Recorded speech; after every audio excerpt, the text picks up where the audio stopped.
En direct de Bruxelles, bonsoir Paul. Que retenir de ce grand oral d'Ursula von der Leyen ? Alors, il faut d'abord dire que c'est un exercice délicat, difficile, parce que ce discours va être décortiqué dans toutes les capitales européennes.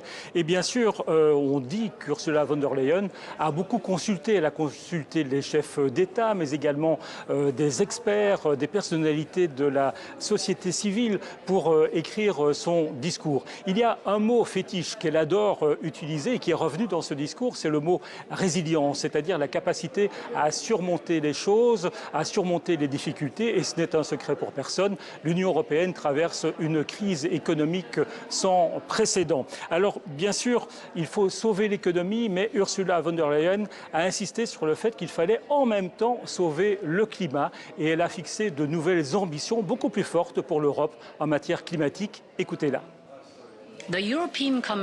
La Commission européenne propose de porter à au moins 55% les objectifs de réduction des émissions pour 2030.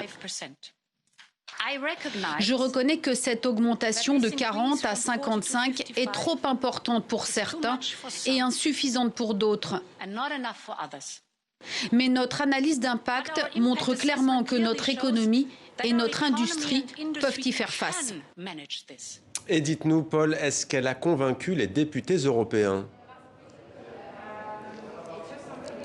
Eh bien, Ursula von der Leyen a à la fois été applaudie, et puis il y a des bémols qui se sont exprimés. Du côté de l'extrême droite, on a dit qu'il était clair que maintenant, on voyait clairement que l'Union européenne était aux mains des extrémistes écologiques. Du côté de la gauche radicale, on déclare en revanche que l'Union européenne ne va pas assez loin en matière climatique. Pourtant, Ursula von der Leyen a tenté d'être convaincante. Elle a notamment promis que 30% du fameux plan de relance de 750 milliards iront directement à la transition énergétique. Elle a aussi annoncé la création d'une taxe carbone aux frontières, c'est-à-dire une taxe qui vise les entreprises non européennes qui sont polluantes et qui ont envie d'entrer sur le marché européen. Cela vise qui ? Devinez, Mohamed, ce n'est pas chinois.